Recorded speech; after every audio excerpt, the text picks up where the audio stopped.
Okay, everybody. So we are 0.67 months of inventory. We have 2,600 condos, townhomes, and single-family homes available for sale. We're 1,993 homes, single-family homes, and we closed 94 transactions yesterday. We put 121 under contract, and we listed 127 homes, which makes me so happy. We're doing about 135 deals a day, and that includes Sundays. So I just take the whole month and divide it, and that's what we're doing. So great numbers. Last year we averaged 132 deals a day. So we're a little bit higher this year. So last year was 2020. I can't read. Last year we averaged 101 deals. Wow. This year we're averaging 132. Yeah. So that's amazing. And I've added something new over here, Jimmy. I am saying year to date, we've sold 433 homes over $1 million. Last year, we only sold 618 homes over $1 million. So we're already 70% of last year's production just in the first, almost 4 months of 2021. So the expensive homes are finally being sold, and that's a wonderful thing. That's really good. Okay, today, Jimmy, I said we are going to talk about those who tell stories rule society, and that was something that Plato said, many, many years ago. And I don't know, when was Plato around? Do you remember? It was like 500 BC, I think. Oh my gosh. Isn't that amazing? I mean, I think that's remarkable. Well, and Einstein also said, if you want your children to be intelligent, tell them fairy tales. Einstein said that. Wow. Yeah. So and it's social media. Here we are. Stories. Oh my God. Instagram stories. What? Why don't you ever talk about this, Ruthie? Oh, no. I don't know. I think people have been talking about it since 500 BC, did you say, or AD? One of the two. Doesn't really matter. A long, long time. So I've got some content ideas. All right. So we're going to go over them, and I would like you to chime in anytime, please, Jimmy. So we got five things you need to know as a first-time home buyer. That would be the theme of this particular video or content. Now we say you start with video, and like we said yesterday, we gave you the 14 things to do to repurpose this content. So this is the content that you're going to repurpose based on yesterday's show. So 5 things that you need to know as a first-time home buyer. That is a great educational content idea. And then where to start searching for a home. You realize that there's a lot of people out there that don't know that. I'm going to jump in here right here. Yeah. Instead of saying where to start looking, say the difference between looking online and with an agent. Where should I go first? That's a great one. Because I want to give them a question instead of a statement. I love it. Okay. So where we're going to, and I'll change this later. I posted this in the group already today. Okay. Where to start searching for a home. Online versus agent. Online or agent. Okay. And then I'm writing that on my notes. And then the next one is, how should you choose your buyer agent? Which would make sense if you decide to go down the agent process. How do you pursue them? So those are in the right order. Yes. And then why is it important to work with a buyer's agent? Buying a home in the spring market, what you need to know. Buying a home in the summer, what you need to know. Now, if we go back up to the spring, because we're in the spring, okay, and it looks like these first things that we're addressing, Jimmy, are more of first-time home buyers or people who haven't bought a home in a long time. Mm-hmm. So I think this is a great place to talk about the market before you get into the summer market. Well, and I think, like you said, if you want me to jump in, yeah, buying a home in the spring market, mistakes not to make. or I mistakes love to that. not make, or mistakes you don't want to make, something like that. Because if they, oh my God, there's some mistakes here that I might make, not what I need to know. I mean, that's just information, but a mistakes not to make, that's like a big caution sign, yellow flashing light or whatever. Exactly. I love it.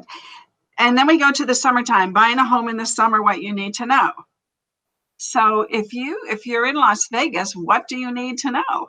What do you need to know? Oh, we have some people here. Good morning, Erin Mills. Always so wonderful to see you. And we have the housing market is moving so fast. Ask me for my MLS Touch app instead of losing houses to any buyer platform. It's real time. Good point. Very good point. And that's something that you can do. Go out there and do a live video about. Annetta, happy Thursday. Good to see you. Frank, good to see you. Glad everybody's listening. Lots of information here for you. So when we are buying a home in the summertime, there are things that you need to know. One of the things, Jimmy, can you come up with one thing? Well, I think that summertime, everybody's going to be watching their air conditioner. I would ask the seller, when was the last time the air conditioner was serviced? Very good. And she says, good morning, sunshine, because Claudia, we've got lots of sunshine in the summertime. But that's a good question, what you need to know. And when was the air conditioner serviced? And I know that you all can come up with some other things. So when you're out there showing homes, you want to know when their air conditioner was serviced. And then buying a home during the holidays, what you need to know. So, I notice that the holiday weekends, depending, now if it's a religious holiday weekend, not so much, but like Memorial Day, 4th of July, Valentine's Day, when we have long weekends, oh my goodness, there's a flood of people in town. So you might need to know that ahead of time so that you can make your schedule work. Do you know what I'm saying about the holidays, Jimmy? Not only that, but I think that people get so excited they're going to go out and buy a house. So they start telling their friends, hey, I'm looking for a house. I'm looking for a house. That makes you a target for wire fraud. When you announce all over social media, hey, especially you say, oh, we're under contract. And agents do this all the time. Hey, we're under contract. We just sold the house to so-and-so. We closed. The people that are using their algorithms and their bots to search for that, they're looking for those phrases. And if you have a buyer and they start telling all their friends on social media they're looking for a house, no, when I give you the keys and the deal is closed, then you tell your friends, and then we have a party, a housewarming or whatever. But don't tell everybody you're in the hunt unless you talk to them on the phone. Do not put it out on social media that you're hunting for a house. Let your agent find the house for you. And even, like I said, real estate agents, we shouldn't be saying under contract, closed. That's what we should say. Yes. Successful closing. And Jimmy, that there was a realtor that was actually killed in Louisiana years ago. Not that many years ago, but she had put out on social media that, she had cash buyers in town and they were looking to buy a home. And this particular realtor, everybody, was very pretty. And if you've taken our cybersecurity class, we tell this story. And she was killed. And that's a sad thing, but she put herself out there talking about cash buyers and someone who was looking. I think she was probably raped and murdered, if I can remember correctly. So you got to be careful about that for your own sake. Be careful what you're saying for your own sake. And like Jimmy says, wait till the thing closes and then you can make the announcement. The other thing, Jimmy, is that that's a good thing to caution your buyers. And say, we're going to go out, look for homes. It's probably a good idea if you don't announce it till we're closed, and then you can tell them the reasons why, and you can do a video about that. I mean, how that would be a great video of information. And the other thing is, like you're saying, you don't want to tell people that you're out looking at homes for cash buyer, because they can find your email address, they can find the buyer's email address, and they can phish them and send them an email that looks like it came from a title company or from you, telling them to wire funds. So you've got to be really, really careful. And that's a great point to bring up. Thank you so much. That's great. And then let's see, we're down here. How do you decide what home is right for you and your family? So you should prepare your own checklist when you do this particular video, because this is really good. Because everybody does this differently, don't you think, Jimmy? Yeah, and I think it's easy to go to the emotional thing, and then logically later on when you get, oh, you know what, we needed this, or we didn't get this, or this room really is too small. We were in the heat of the moment. We wanted to get a house. We were in the race and in the hunt, and sometimes we just want to win. And then later on, we're sorry we entered that stupid bread eating contest. Right. Or hot dog. Yeah, or butter. Or butter. And then questions to ask your lender. And this is really good. Now, Sheila Merrill does a class here and talks all about the Raven. And she gives out so much information. And she's a wealth of knowledge and very giving. You know, she'll tell you anything you want to know, how she'll maybe even create the questions for you based on the different types of buyers. There's investors, there's first-time buyers, there's retirement buyers, you know, there's all types of buyers, and there's reverse mortgages now that you can actually buy a home with a reverse mortgage. Mm-hmm. And a lot of people don't realize that. Right. It's really cool the way that works, but you have to educate yourself so that you can talk about it. Good morning, Karen Cachero. So thank you for being here. Leslie, happy Thursday. Oh, look at that car. Oh my gosh. I miss my childhood. So how do you know when it's a good time to stop renting and purchase your first home? So that's a very good thing to talk about. That would draw people's attention. And what a home warranty covers and what it doesn't cover. That is a really good one because I have a home warranty and I don't even know everything it covers. I really don't. Because there's a lot. I mean, there's a lot that these home warranty companies do cover. And, you know, like Sam was always telling us, you know, the different benefits of using her company, AHG, American Home Group. I don't want to get it confused with AHS, which is a good company, but Sam is one of our sponsors. So I'll give her a shout out. But she can certainly, she might do a video with you. I mean, right, that would be really good. Yeah. That would be really good, everybody. Get Sam to do a video with you. 3 minutes, 3 to 5 minutes, that's all you need.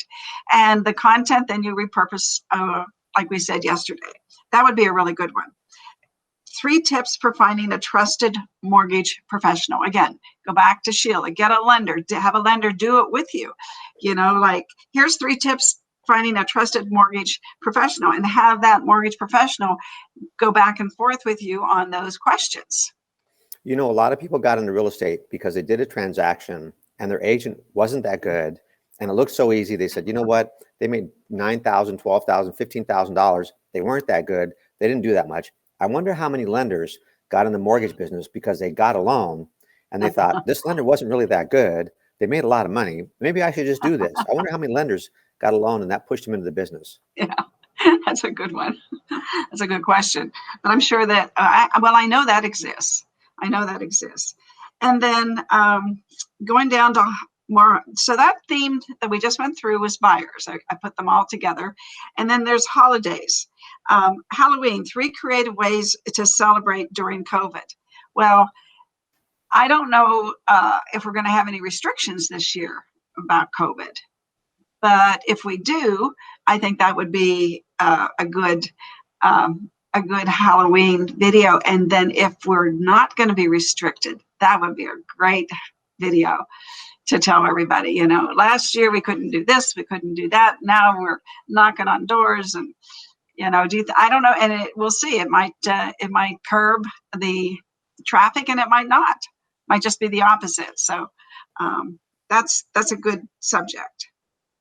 And then Thanksgiving, 3 best places to order your dinner and how you could support your local businesses. And also, I've had many friends over the years that actually go down to serve food to the homeless and the needy on Thanksgiving. You know, Buffini's trick on that was to have people come over and get a pie. And then he said, a surprise visit from Santa. And so they bring their kids over, they get their Christmas card made in Thanksgiving. So they get a picture of the kids with Santa and they use that for their Christmas card. And that got a lot of people to come. This one agent that did that got a lot of people to come and just reconnect. And they came to her. She didn't have to go anywhere. She just had Santa at her house. She set up a background and people brought their kids over to get the picture with Santa to do their family Christmas card, and they got ahead of the game and they got a pie.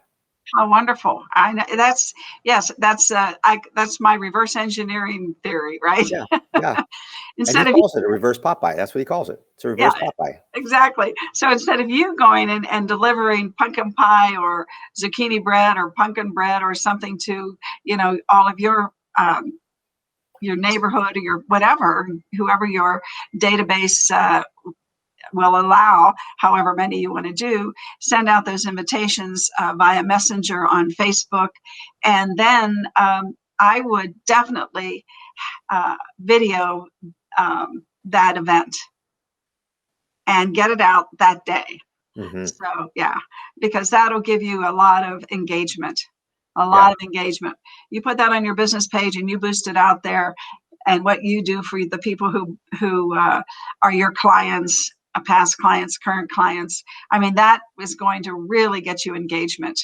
Well, And some of your clients that are in the video, they may send it to their friends too. So there's the of viral course, aspect. yeah, you tag them. Yeah, I mean, it just can really and that's what you got to do, everybody. And that's why we do, these lists, so that you can think ahead and plan these things, because this is something you'd have to plan. You're not just gonna, I don't know about you, Jimmy, but it would take me like a month to get this together. Yeah, you got to start making your list and figure out, okay, who gets invited for pie and Santa Claus? Right. Yeah. And then you got to get a Santa Claus, then you got to get an outfit. And I will tell you a secret, not a secret, but something that we did during Halloween. You go to some of these costume stores and they have great Santa Claus outfits. Yeah. And John wore his at our Christmas party. First of all, he wore it for 2 Halloween parties. Then he wore it for a Christmas party that we had this past year. So for our employees. And then the one that we had for the agents, he was out there in his Santa Claus outfit, and it's got that big Santa face. Anyway, that's it's a happy, the mask is really a happy face. And so kids I think would love to have their picture taken with that. Mm-hmm. Now, unless you want to show your face and do the beard and all that, that's good too. But anyway, just some suggestions. So then holidays, how to keep the magic alive during COVID. Well, I don't think we're going to have a lot of that in Vegas this year. I think that 4th of July, for instance, here should just be, this town is probably going to go crazy, if I had to guess. Yeah, we're already filling up. We're already seeing big surges in the hotels. Yeah. So what you can do with this idea is, do a video about, last year Vegas was, dim, the lights were, barely on in the hotel rooms. And now look at this year. I mean, what a great video. And one thing I tell people that, there's people coming to Vegas, they're looking on their phones, they're driving, whatever they're doing. But we always get so much engagement during holidays when we post anything about what's going on in Vegas for that particular holiday. So that's a great video to do. Great video. And I think don't we have a 4th of July parade here? I'm bad. I don't know that.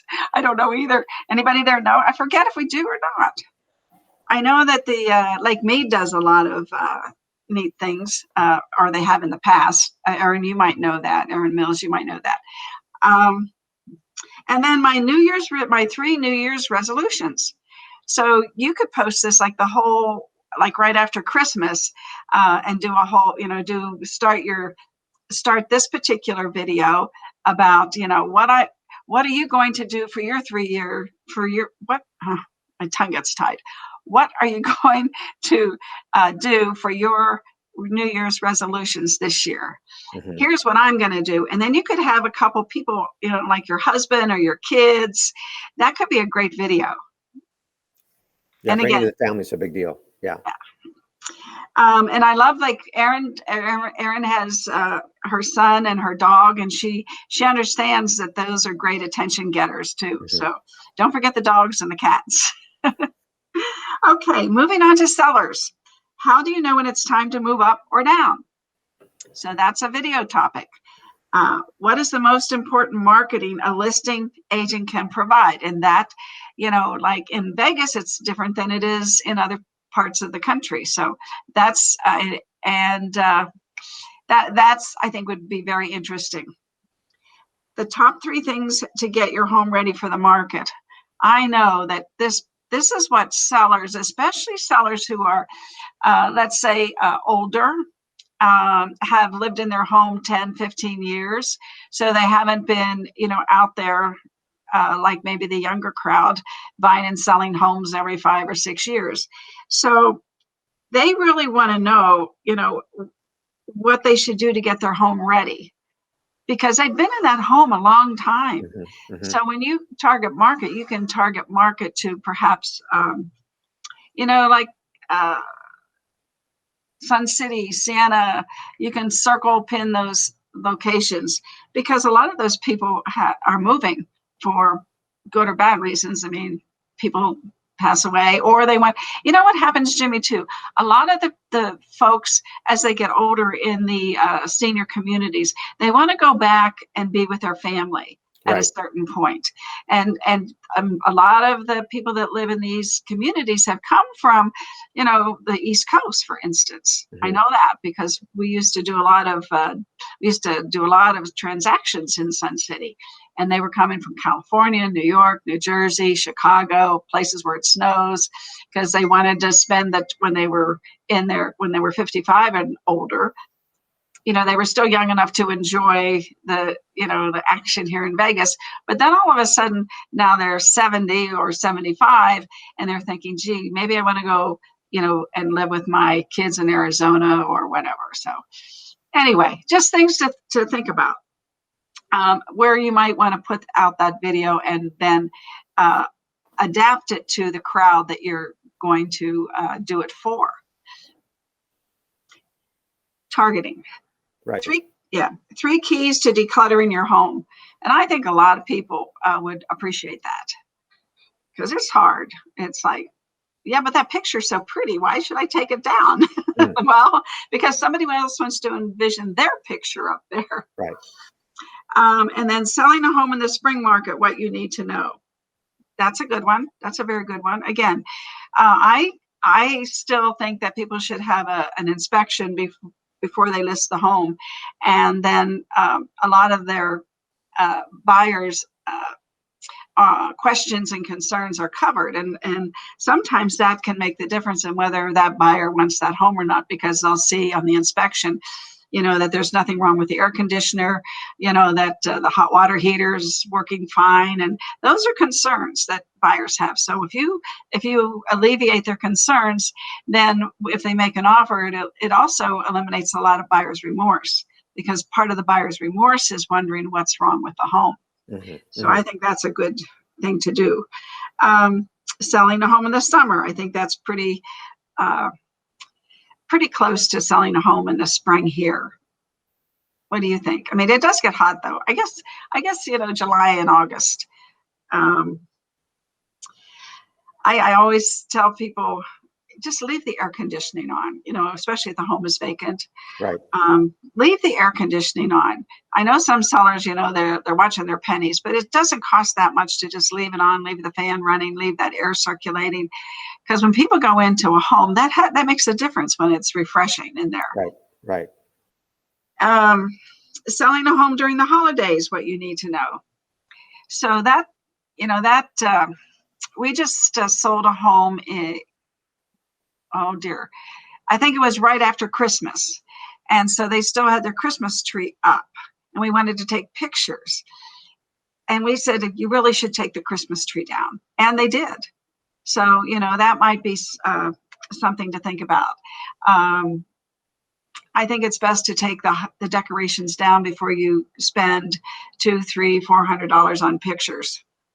Well, you and you talked about some of the videos that are out there, and I watched a couple of videos that you recommended yesterday, and these were homes that were occupied, but they did videos of the bathroom, and the counters in the bathrooms were all completely cleaned off. The kitchen counters were there was no can opener. They were completely virgin, if I can use that term. There was devoid of any type of clutter at all. Everything was gone. The videos looked great. because they took the time to set the stage before they did the video. Like you said, Christmas tree, counters, bathrooms, because these homes were occupied. A couple of them were occupied. Now the closets weren't perfect, but the bathrooms looked good. The kitchen looked good. Really, it made a big impact. Yeah. And I know one thing that I don't see agents do here, but I've seen that agents do it in other places. Everybody, when you have a picture of a bathroom, now bathrooms aren't the most, aren't always the most attractive, um, jazzy things, but you can actually put text over a picture, and talk about, say something, something about the house or something, it doesn't even have to be about that picture, but something that kind of takes people's attention away from looking at a toilet. I don't know. Just, just get creative, because I think you're going to see more of that here. We see that in other places. So if it's happening in other places, people might be tempted to put text on pictures. Have you seen that, Jimmy? It's a good idea. I don't recall seeing that. I was just impressed. This guy's from Calgary, and he had over 100 videos on his website. And I just picked like 5 to watch at random. And he's somebody that you recommended. Yeah. But I just was impressed. All 5, one was a vacant house, and he had a dancer in there, and she was dancing, and he was telling the story. It was very compelling. And it was a 1,700 square foot house, and this lady just danced around the whole house. And it was just, but him and his wife do the videos together most of the time. So he's got, and sometimes he brings his daughter in at the end, and she says, "Hey, thanks for watching." So he's kind of got a tagline. But it's very clear that before he rolls the camera, he sets the stage. Before he ever rolls the camera, he really sets it up, including what he's going to say, every room clean, nobody's going to not want to see the house after they see his video. Yeah. And now that people are doing these videos, I think a couple of months ago, I showed this new type of virtual tour where you're actually on the screen, and you have people walking through the house talking about it in the video. And then people are showing shots of their pet. I don't know. There's a lot of things. People are just going to get more and more creative as time goes on and get comfortable with the videos, because right now they're pretty vanilla. They're good, like you're saying, but they're vanilla when it comes to entertainment. And I think we're going to see more of that.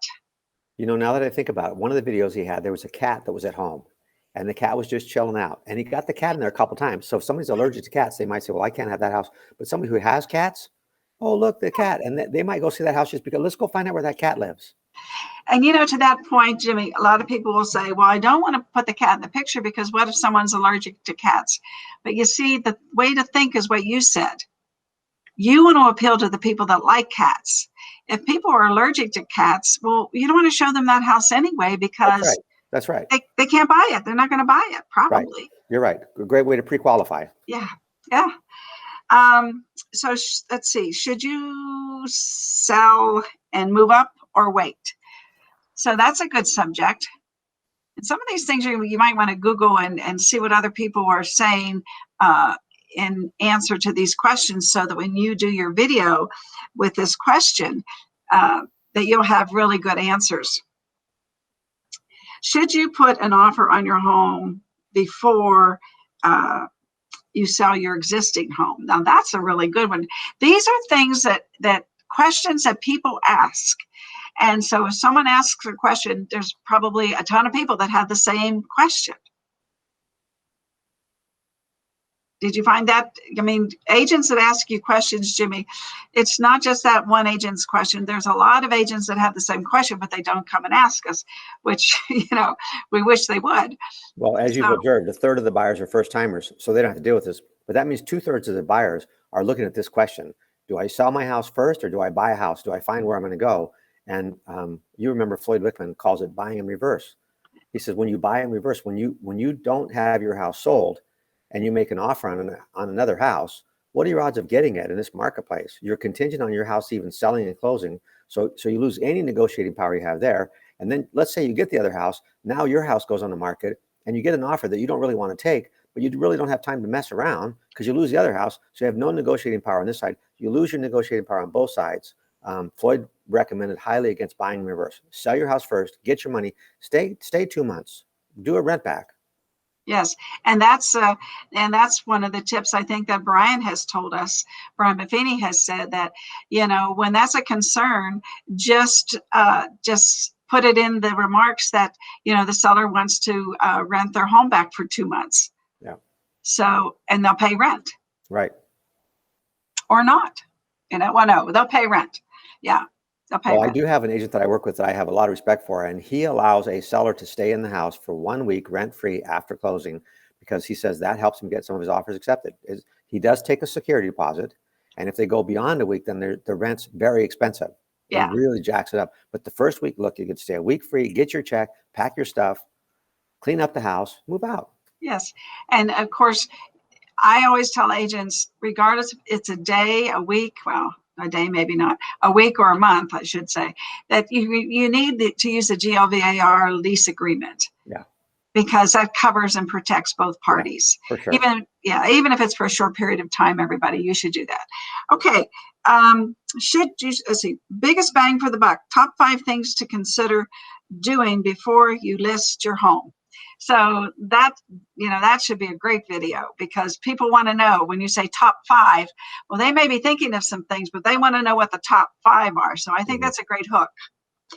And then what should you look for in an agent when putting your home on the market? Oh, that's a good one. That's really a good one. And why staging is important. So, oh my goodness, all these ideas for everybody. I mean, there's a ton of content here, just a ton of it. So, I already put this in the group, and I put something else here, Jimmy. Let's see if we can catch it over here. List for inspiration, repurpose one. Oops, that was yesterday. Where did it go, everybody? Here we go.